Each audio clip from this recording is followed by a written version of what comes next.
When somebody gives away knowledge on something like LinkedIn or TikTok or Instagram, it's a little bit like spending too much in a car, like showing up to a party in a very, very expensive car.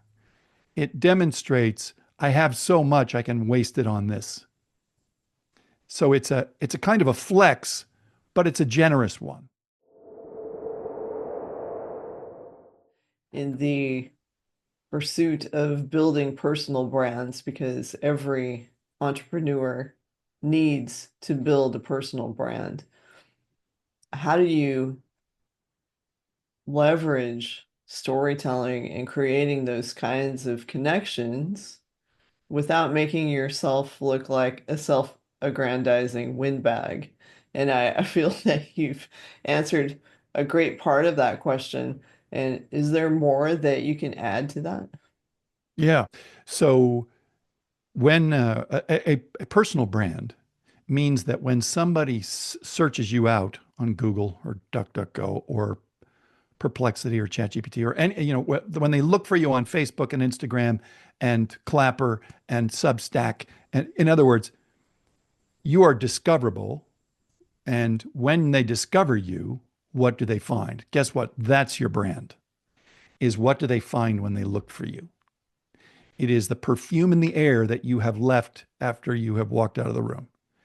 And what people have the opportunity to do is to leave in the public sphere in a discoverable way on social media and LinkedIn and so on, messages about the kinds of things you believe in, your values, your rules for living, your the generosity of giving to the public space the benefit of your expertise. You'll see quite frequently on LinkedIn people that either were or are in HR, and they're talking about here are some 5 secrets on how to do a better resume that'll get picked up by Mhm. the system Mhm. better. That generosity is a nice way of somebody being able to see, oh, they're not afraid to give it away. They have enough of a surplus of knowledge that this gift to us is simply, it's a little bit, when somebody gives away knowledge on something like LinkedIn or TikTok or Instagram, it's a little bit like spending too much in a car, like showing up to a party in a very, very expensive car. It demonstrates I have so much I can waste it on this. So it's a kind of a flex, but it's a generous one, you know.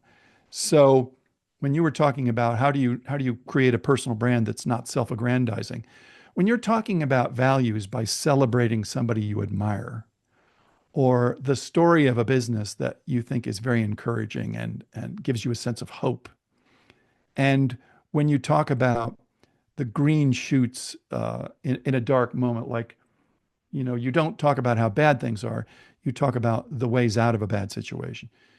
What happens is that you start to get a reputation for, I like hearing from them. I like listening to them because I always feel better after having heard them. You're trying to produce an emotional response, and the emotional response is it's no more complex than I want people to like me.